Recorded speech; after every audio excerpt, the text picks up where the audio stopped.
Merci de nous choisir pour vous tenir informés, mesdames, messieurs. Bienvenue dans cette grande édition du journal et voici l'essentiel à retenir. Redynamisation de la coopération parlementaire entre la France et la République démocratique du Congo. Vital Kamerhe séjourne à Paris où il a eu un tête-à-tête avec son homologue. Grève des déclarants en douane dans le Congo central. Le vice-premier ministre, ministre des Transports, Jean-Pierre Bemba, attentif aux désidérata de la corporation ce jeudi 10 octobre 2024.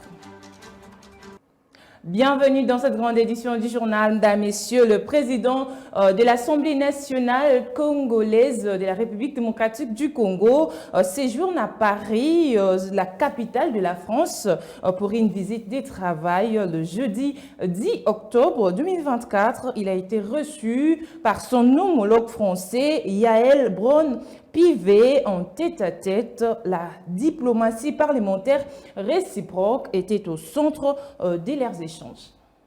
À la tête d'une importante délégation des députés nationaux dont le rapporteur Jacques Joly, le speaker de la Chambre basse du Parlement a eu un tête-à-tête avec son homologue français, Yaël Braun-Pivet, qui était également accompagné des députés nationaux. Plusieurs questions ont été évoquées au cours de leurs échanges, notamment celles liées à la vision stratégique commune, au partenariat rénové dans le domaine économique entre les deux nations, à la nécessité d'une intervention humanitaire française au profit de la population meurtrie des provinces du Nord Kivu de l'Ituri, à la réhabilitation des relations parlementaires et à la constitution des groupes d'amitié et de travail entre les deux assemblées nationales. Le président de l'Assemblée nationale, le professeur Vital Kamerhe, a martelé sur la place de choix que doit occuper la République démocratique du Congo dans le concert des pays francophones au regard de sa démographie en croissance permanente. Pour Vital Kamerhe, cette place exige une considération particulière de la France. Ainsi, il a suggéré que la partie française puisse s'impliquer dans la recherche de la paix dans la sous-région des Grands Lacs en prenant en compte que c'est la RDC qui est le pays agressé et le Rwanda le pays agresseur. J'ai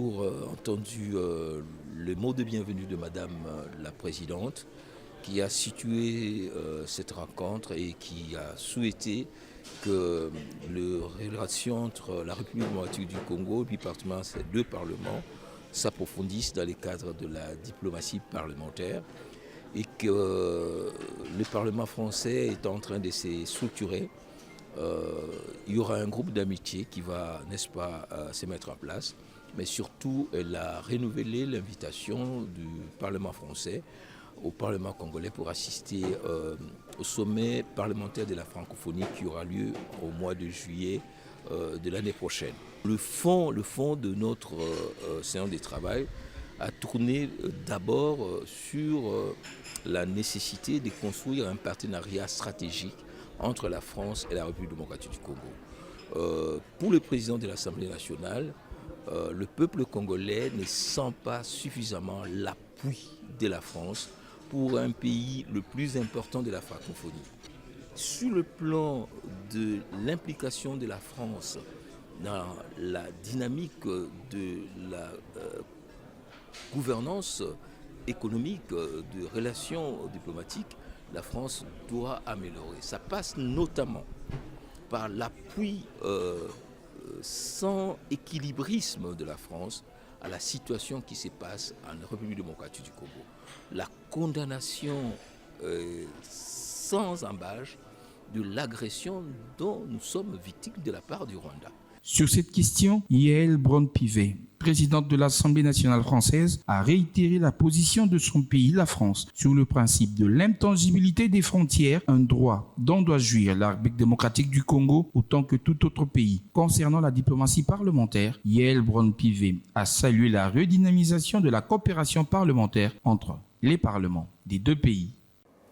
Allons tout droit au ministère des Transports. La corporation de déclarants en douane a été reçue jeudi par le vice-premier ministre, ministre des Transports, voies des communications et des enclavements, Jean-Pierre Bemba Gombo, au centre de leurs entretiens, la grève déclenchée dans le Congo central. Une délégation composée des membres de la Corporation des déclarants en douane, conduite par Marie-Josée Nyongo, députée nationale élue de Bouma dans le Congo central, a été reçue par le vice-premier ministre, ministre des Transports, Voies de communication et désenclavement Jean-Pierre Bemba Gombo le jeudi 10 octobre 2024. Au cœur de leurs échanges, la grève des déclarants en douane dans le Congo central. Le vice-premier ministre Bemba, attentif aux préoccupations qui ont été exprimées, souhaite trouver une solution dans un climat social apaisé. Moi et mon collègue, député national de Bouma, nous avons accompagné auprès du VPM une délégation des corporations de déclarants en douane de la province du Congo central. En fait, le torchon brûle, il y a d'ailleurs grève. Il y a trois principales préoccupations qui ont fait que les représentants des corporations de déclarants en douane puissent se retrouver à Kinshasa. Et nous avons passé tous ces problèmes, nous avons fait le tour d'horizon de tous ces problèmes avec le VPM. En fait, aujourd'hui, c'est une pré-réunion. Il y a la réunion qu'il prévoit le lundi à 15h, où nous aurons en face de nous tous les interlocuteurs qui font partie des préoccupations, des problèmes qui ont enclenché la grève. Pour aujourd'hui, je crois qu'il est trop hâtif de vouloir donner les conclusions ou d'en parler.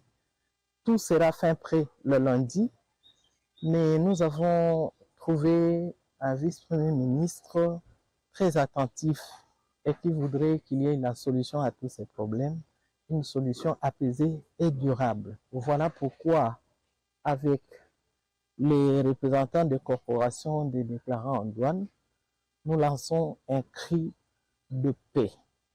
Nous voulons demander à nos compatriotes, les déclarants en douane, de mettre un peu d'eau dans leur vin, de surseoir un peu tout ce qu'il y a comme tension afin de favoriser un climat apaisé dans les discussions qui vont se passer le lundi. Mais nous voyons déjà le bout du tunnel. J'ose croire que le lundi, on va atterrir en douceur. Quittons le ministère des Transports pour celui de l'Intérieur. Poursuite du processus électoral 2023, on en parle dans ce journal avec l'évaluation de la situation sécuritaire dans les provinces du Kwilu et du Nord-Ubangi pour la tenue des élections législatives annulées à cause de la fraude. Jacquemain Chabani, vice-premier ministre, ministre de l'Intérieur, sécurité, décentralisation et affaires coutumières, rassure sa réalisation.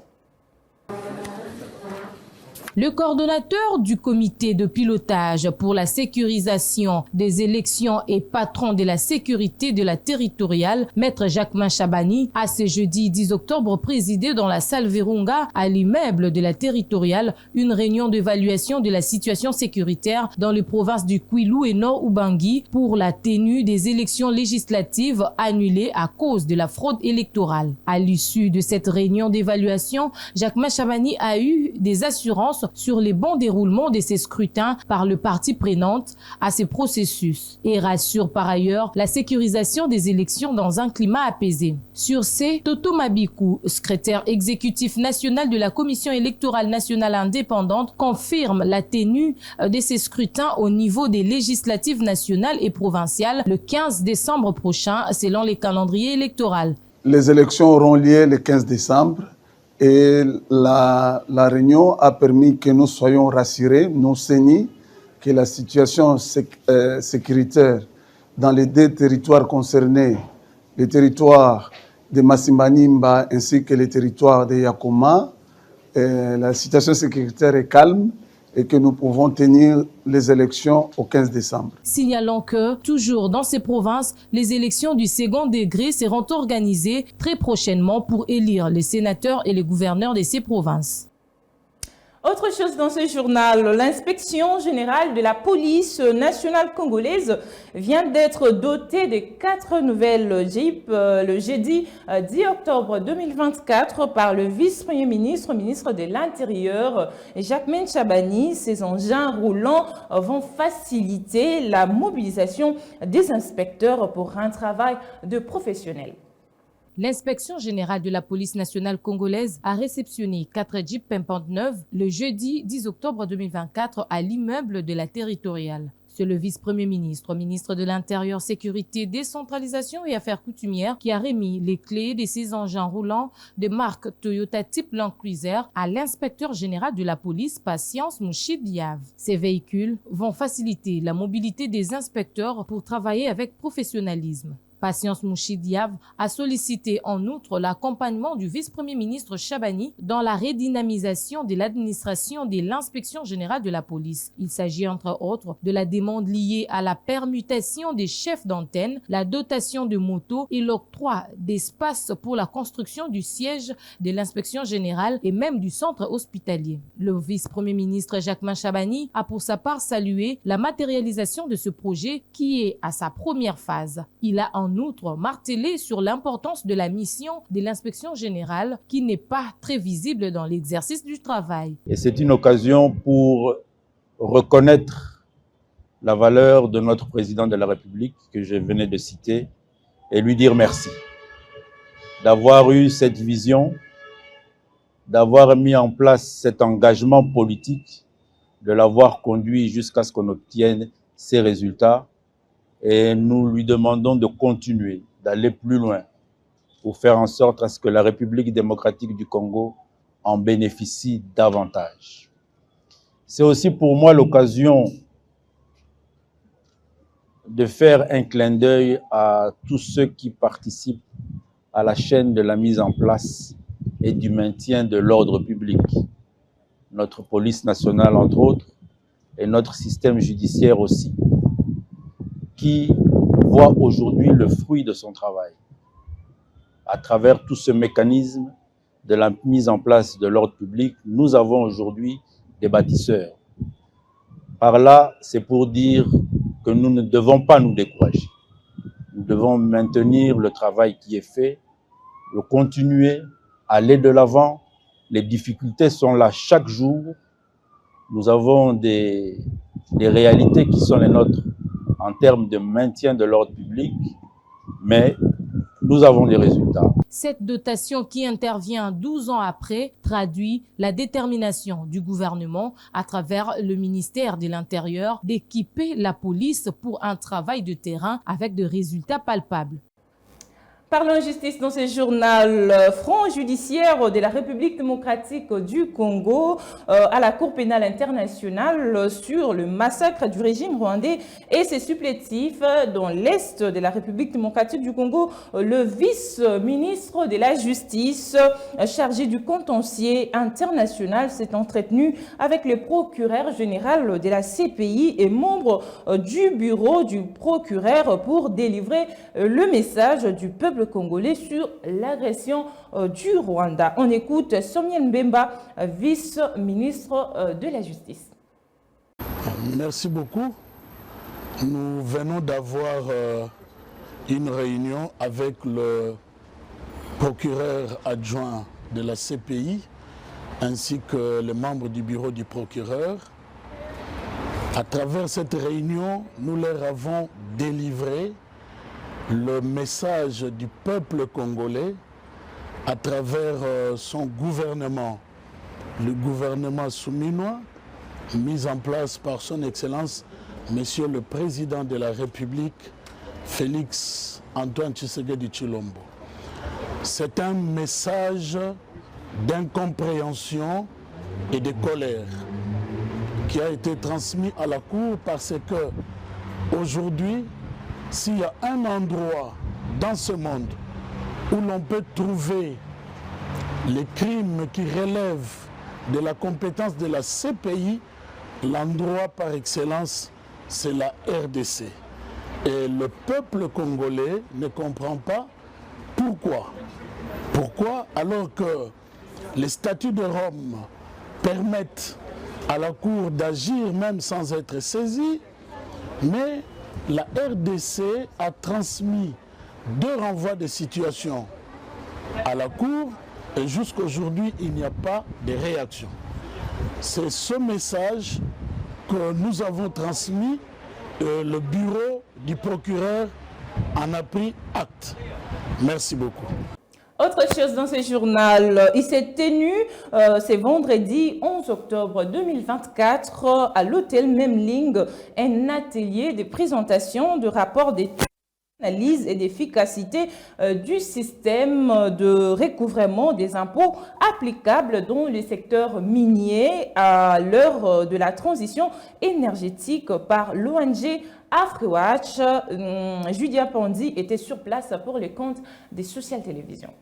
L'Observatoire africain des ressources naturelles, AfriWatch, a publié ce vendredi 11 octobre 2024 le résultat de recherche de l'étude sur l'analyse de l'efficacité du système de recouvrement des impôts, droits et taxes applicables au secteur minier, cas des minéraux de la transition énergétique, à savoir le cuivre, le cobalt et les zinc. Devant les chevaliers de la plume ainsi que différentes parties prenantes, le directeur général des AfriWatch a présenté les résumés de cette étude tout en relevant les forces et les faiblesses de la fiscalité minière de la République démocratique du Congo. Notre système fiscal en lui-même comporte déjà une certaine faiblesse. Pourquoi? Parce qu'il est déclaratif. Face à cette situation, l'État se réserve les droits de procéder au contrôle. Maintenant, la grande pensée qui a conduit à cette étude, c'était de savoir, après la révision du Code minier de 2018, est-ce que l'État a réalisé les recettes qu'il espérait réaliser? La difficulté que nous avons trouvée, c'est que l'État n'a pas fait de prévision rapport sur l'impact positif de la révision du Code minier. Il y a eu le relèvement du taux d'imposition, il y a eu l'élargissement de l'assiette fiscale. En tout état de cause, cela pouvait induire une augmentation des recettes.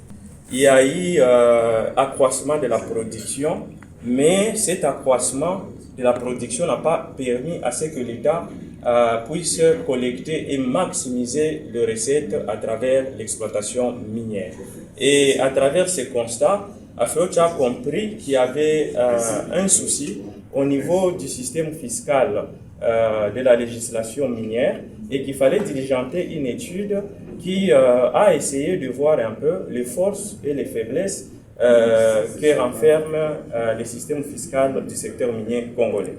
Très loin, l'idée d'indexer le service de l'État, AfriWatch veut, par ce dit rapport, inciter l'État ainsi que toutes les parties prenantes à participer à la maximisation de recettes issues des secteurs miniers à l'heure de la transition énergétique.